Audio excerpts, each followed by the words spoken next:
Hey friends, it's Michael Kingswood, story time. All right. It's been a long gap between episodes here, and I apologize for that. It's been a very interesting couple of weeks. Last week and this week both, as you know, writing stories for the anthology workshop that I've got coming up in March, and they're due Sunday nights at midnight. And last week's story ended up being quite a bit longer than I thought it would be. So it's been a lot of time on that one. This week, I've already got my story turned in for this week, but it's been a hectic week between work and family and writing and holiday stuff. And I don't know, it's weird. It seems like the week has been nuts. But that's okay. It's a good week anyway. Getting writing done and doing some other fun stuff and getting some business stuff done too. I think the last episode I talked about how I was getting a facelift for my Glimmer Vale book. Well, books. The first one, the new cover's done. I'll put up here where you can see it. The original cover I liked. I liked a lot. Jim Beveridge did the cover. He's a great artist up in Canada, and I thought it kind of had sort of the old school fantasy kind of look to it, but. And here's the big but, right? People who read the book like it, but sales never really catched on, and I couldn't really help but wonder if the cover, even though it's really nice work and I liked it, wasn't contributing to it. So I got some feedback at the business workshop back in October, and the general consensus was, yeah, man, it doesn't quite match the genre you're going for and the tone that your book is. And that's really something I've been thinking about for really like a year now, is I really should change these covers, even though I like Jim, I like his work, but I wanted to try something different. So I hired a guy who was at the workshop, the master workshop, a guy named Brandon Swan, good dude, and he does cover stuff, and he came up with the new one, which I think it's superior in a lot of ways. Nothing against Jim's work. I liked it a lot, but I think this one, it goes with the overall branding scheme. If you look at how I've done some of my other covers with the name and the title and how all those other work. And also, it's a little more dynamic and says, yes, these are guys with swords, swordsmen, sword and sorcery. Hoo-yah. So I liked it. We're going with that one. And going to rebrand the whole rest of the series and future Glimmer Vale books, which there will be, in similar fashion. And we'll see what that does, if it helps take it off or not. Or even if it doesn't. I just think it's always good to have a facelift every now and then. So, yeah, that's what's up with that. So, aside from that, just getting ready for the holidays around here. It's been a fun bit with that going on. Right, so let's get to this next story. This one I wrote in 2013, I think. Ended up being another one of those examples where it's a story that I had a concept for and ended up being quite a bit longer than I thought it was going to be. It's firmly in novelette length, just under novella. I think it's around 15 or 16,000 words. So we'll spread this out over the next couple episodes just to keep the episode lengths at a good 20 minutes to a half hour or so. And we'll go from there. It's called The Beast and the God Woman. The Beast and the God Woman. Written by me and read by me. And again, I apologize for that. Part 1. The beach stretched forth as far as the eye could see, a blazing strip of white sand that returned the sun's touch with a fire of its own, as though daring the sun to burn hotter. Small crabs, barely larger than a thumbnail, dug their way up from beneath the scorching sand and poked their claws out, tentatively testing the air before scurrying down to the water's edge. Many never made it there, instead getting snatched up by seagulls that winged overhead, watching the sand and waves for prey, with sharp eyes, and making their calls to each other in an avian symphony.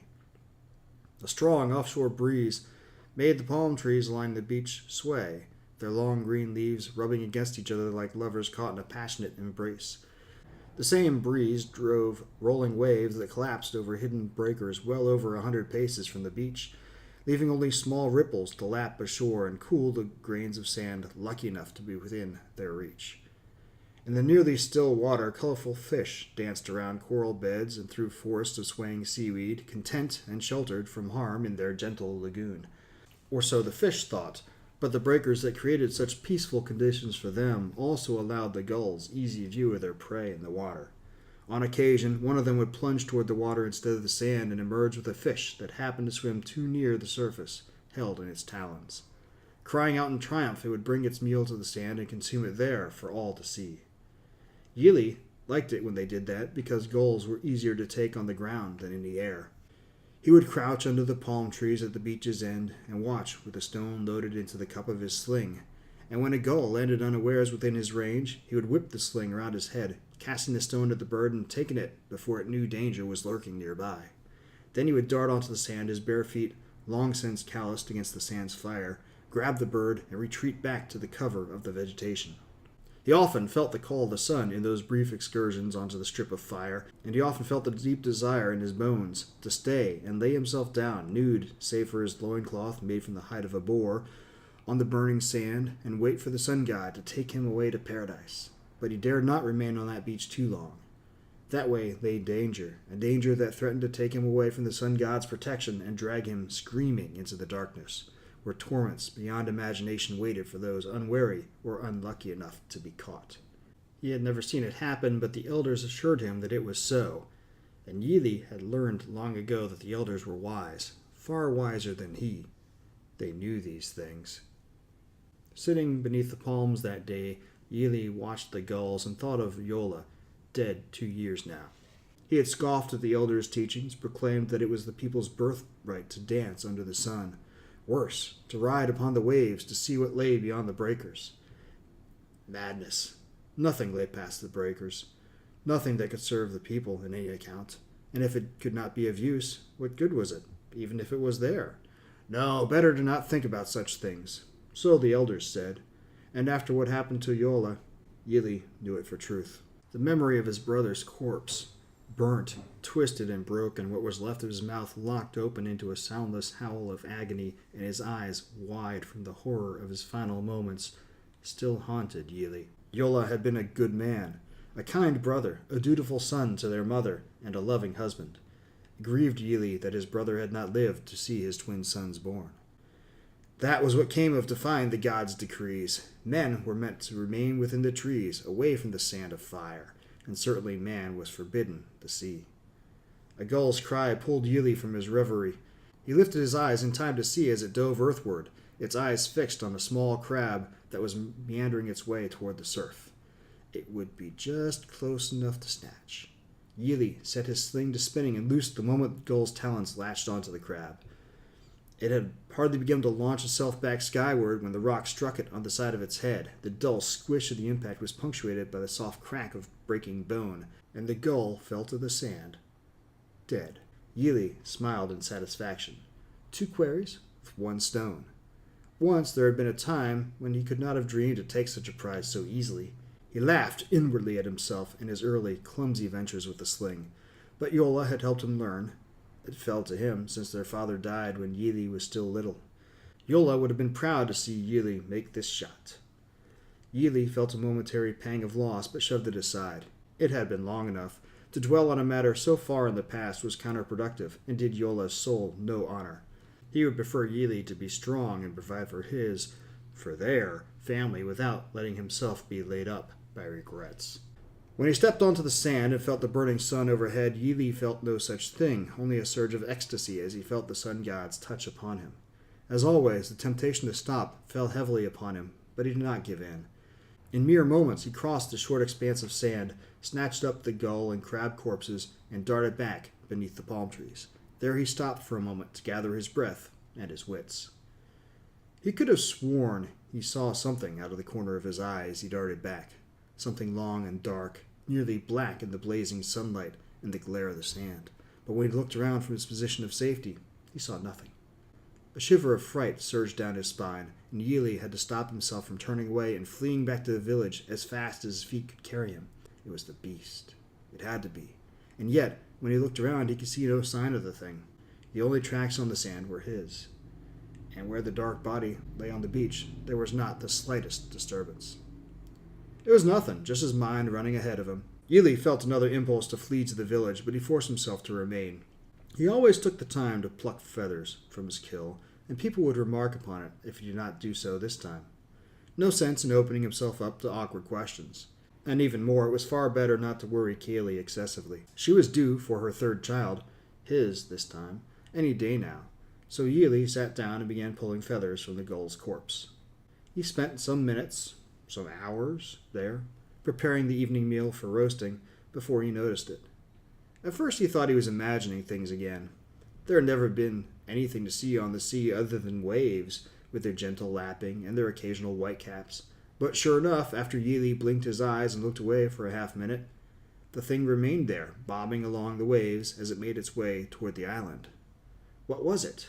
It was white, like bleached driftwood, and had a tree growing out of it. Except the tree did not have palm fronds, like trees normally do.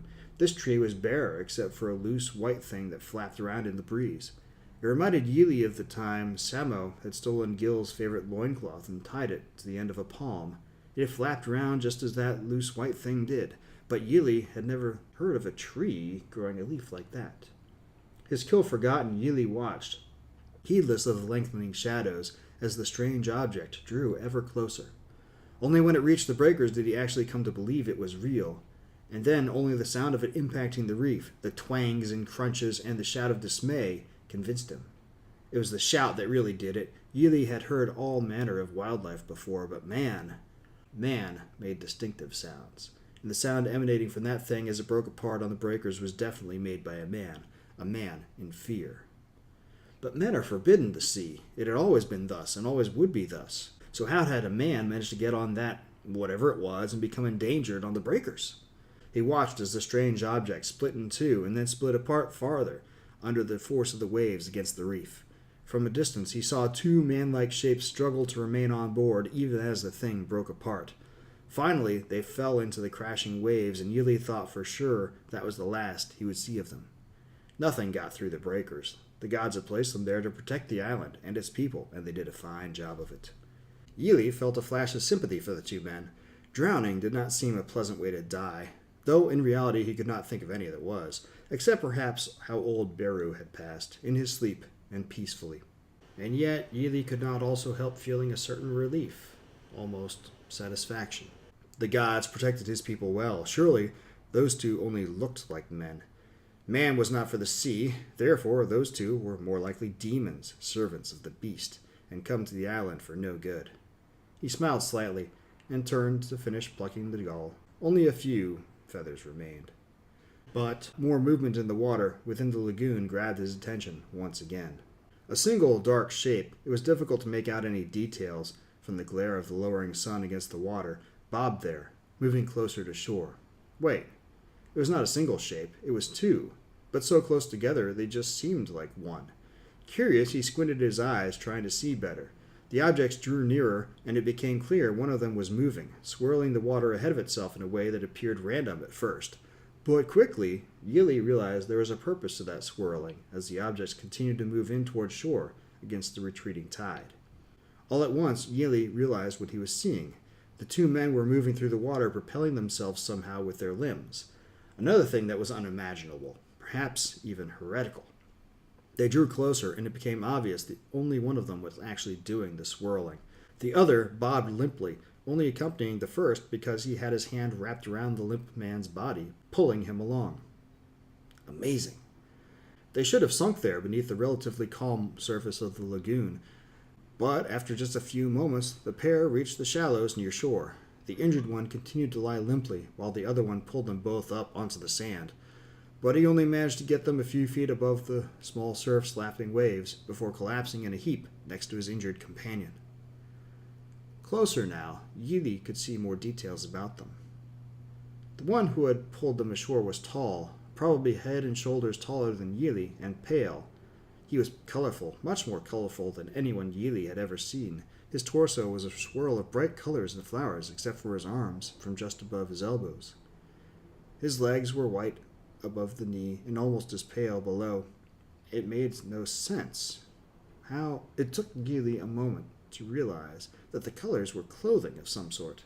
It was like nothing he had ever seen before. It was certainly not fur or tanned hide.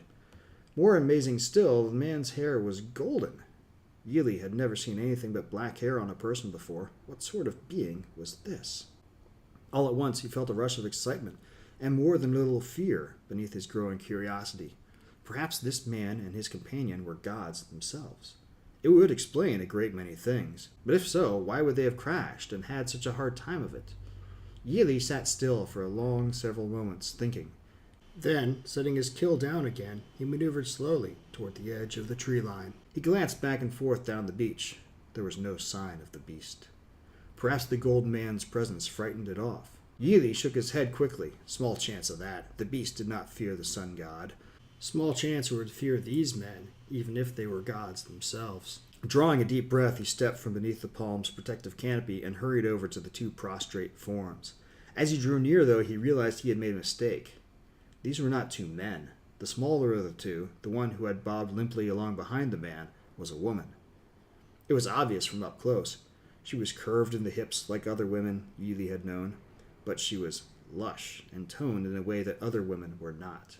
There was something intensely alluring about her, the strength of her cheekbones, the magical golden locks that so resembled the man's, the muscles of her arms and legs, the way her rounded breasts moved with each shallow breath that she took. The fact that her breasts were so nearly revealed, she only wore thin scraps of some material over them, with thin straps that rose above her shoulders to keep the scraps in place. Quite a bit different from the tunics the women of the island wore. Unbidden, he felt himself reacting physically to her, and forced himself to look away. It was not proper to think of a god so. And now that he had seen them up close, what else could these two creatures be? Surely no man and woman had ever appeared as they did. Just then the man made a surprised sound, and Yili jumped. His heart pounded in his ears, and he lost his balance and fell onto his bottom. He winced at the feel of the hot sand on his skin, more tender there than on the soles of his feet, and looked over at the man. He had awoken and pushed himself up onto his elbows, looking quizzically at Yili with deep blue eyes. He was clearly exhausted, but determination shone from his features as he took Yili's measure. The man spoke in a deep voice, saying something that Yili could not understand. But he could understand the question in the man's eyes. Who was he? Yili swallowed, then tapped his chest and said his name, slowly. The man stared at him, then slowly sounded out the word as though tasting it. Then he nodded and pushed himself up to a sitting position and began to speak again. But again it was unintelligible, except that the man sounded weary, frightened, angry, ashamed, all of those things at once. Yili shrugged slightly and opened his mouth to say how pleased the others in the village would be to meet the two gods traveled from so far to visit them. But something stirred at the edge of his vision, and his breath caught in his throat. All at once he became fully aware of the sun god's heat beating down, diminishing as he approached the horizon, but intense all the same, of the movement of the crabs and the gulls, and of the sudden silence. The gulls were not calling as they normally did, and even the lapping waves seemed muffled. Again there was movement at the corner of his eye, and he whipped his head around to see, but there was nothing there except a vague impression of darkness fleeing from the range of his vision. The beast. Yili's blood ran cold, and he sprang to his feet. After a moment, he realized he was babbling, words spilling from his lips in a rush that left the man's eyes wide in confusion. They had to move. Get off the beach. Yili pointed at the man, then at the woman, then at the palm trees, more like stabbed with his fingers toward the trees as emphatically as he knew how. The man just looked at him in a way that people had looked at poor Sira when her mind left her. This time the movement was not just at the edge of his vision. Something dark flashed across the beach on the other side of the strange man, distant, but obviously moving closer. There was no time. They had to get off the beach immediately. Yili bent down, took hold of the woman's wrist, and began pulling her toward the tree line. A flash of bright light overwhelmed his vision as something struck the side of his head, hard, sending him sprawling to the sand. Nausea surged upwards, and he almost vomited. His ears rang, and his vision swirled haphazardly for several seconds. When he finally righted himself and managed to prop himself up, the man was standing over him, his great hands clenched in fists and a fierce light in his eyes. Gods, he thought Yili was trying to make off with his woman. Slowly pushing himself to his feet, Yili shook his head emphatically and tried to explain. He gestured from the woman to the trees, then from the man to the trees, all the while saying how important it was that they leave, and leave now. He could hardly believe they had lasted so long, now that he thought on it. The man's scowl only grew more deep as Yili spoke and gestured. He almost thought the man was going to attack him again. Then, suddenly, the man's face went slack, his eyes wide, as his gaze moved from Yili's face to something over his shoulders. Then the slack expression turned to one of fright. He saw. The man let out a little whimper, bent over, and scooped his woman up into his arms. Either she was lighter than she looked. She was slightly taller than Yili, and though without excess fat, her toned muscles would add to her weight, or he was very strong. Not sparing Yili a glance, he began hustling toward the tree line. Not a moment too soon, Yili turned to follow him, trying to hold down the growing terror that clamored at his mind. And thanking the sun god, they were finally moving again. Then something black as night whipped past between Yili and the man. It moved too quickly for Yili to see anything except for the darkness of its presence. But whatever it really was, it struck the man at the ankles. He screamed in sudden pain, lurching forward and falling to the sand. His woman tumbled from his arms as he fell, landing in a heap next to him. The man screamed again, louder. Stunned, Yili saw that the man's feet were simply gone below the ankle. Only the stumps remained at the bottom of his legs, stumps that did not bleed. They were charred like overcooked meat. But unlike cooked meat, the odor that came off choked the breath out of Yili's lungs and threatened, for the second time in as many minutes, to send him stumbling away to find a place to vomit. But he did not. Somehow he knew that if he gave in to that impulse, it would be the end for him and for the woman, as well as the man. Yili stumbled over next to the man and squatted down. He was all but mad with pain and terror. But he grasped at Yili's arms and gestured toward the woman, then to the tree line, just as Yili had. Satisfaction threatened to overwhelm compassion for the man as part of Yili's mind scoffed at the man's desperate request. Had he but listened to Yili when he tried to help, they would all be safe now. Not movement off to the left and a flash of blackness helped Yili get control of himself. Forcing the shamefully scornful thoughts down, he nodded to the man and clasped arms with him. Then he turned and, grabbing the woman by her wrist, began dragging her away. The man tried to follow, dragging himself across the sand with his arms. But the end was never in doubt. Yili wished he could not see, but he was dragging the woman and had his back to the trees to get the most leverage. He could not help but see as a wave of black rose out of the sand and engulfed the man. His scrabbling fingers were not able to prevent himself from being dragged away. Down he went into the darkness. His final scream was blood-curdling and horrid. And then there was nothing but the sand and the lapping of the waves. Even the man's tracks had been wiped clean by the passing of the beast. Well, sounded like a nice beach for a little while there, but turns out it's really the beach of death. Dun dun dun. Or something like that. I like to think there's an interesting setup. Of course I think that. I wrote it. But, yeah, so looks like Yili's got his tribe there on the island, and they never leave because the breakers would break their boats apart if they knew how to make a boat. But they can't make a boat, apparently, because they're coming out on the beach means the beast will get them and drag them down to the sand, leaving no trace, just like what happened to that poor guy that Yili tried to rescue. Well, that sucks. At least he managed to rescue the woman. We'll see what comes of her. It's funny. Not funny. Part of the reason I'm sure that I wrote this is, I like sailing. I owned a sailboat for a while. Sailed it up and down the East Coast and the Intracoastal Waterway. And got rid of it when we moved out to San Diego just because trucking it across the country and storage and slip fees in San Diego are just atrocious, right? So still miss it, and always had the hankering going a long ways back to get a boat, sailed around the world, do fun stuff like that. And I've read many blog accounts and books written by people who have done just that. So you have this couple there on their sailboat, and they lose control and hit the breakers, and boat breaks apart, and they swim to shore, and it sucks. And I'm sure that came right out of that long-term fantasy of mine there. Except, the fantasy doesn't involve breaking apart on the rocks, right? But man, whose fantasy does, really? Anyway, so that's the first part of the story. That was about 3,800 words out of a total of, I want to say, 16,000 or so. So, another 2 or 3 parts to this, and we'll get done. Hopefully you liked it. If you did, drop me a line. Go by mykingswood.com. You can send an email. You can leave comments on this video and podcast. You can go to my Facebook group, which I don't check that often because I hate Facebook. But you can still go there, and eventually I'll see it. And, book exists. It's for sale too. And ebook form, I don't think I've ever done a print version. Audio either, although this can be the start to that. I'm going to go from there. Hope you like it. I'll talk to you next week. Until then, don't do anything I wouldn't do. Oh, that includes don't not like and subscribe to the podcast and the video. I would not like and subscribe it. So you should too. All right, that's it. I really don't do anything I wouldn't do. Talk to you next week.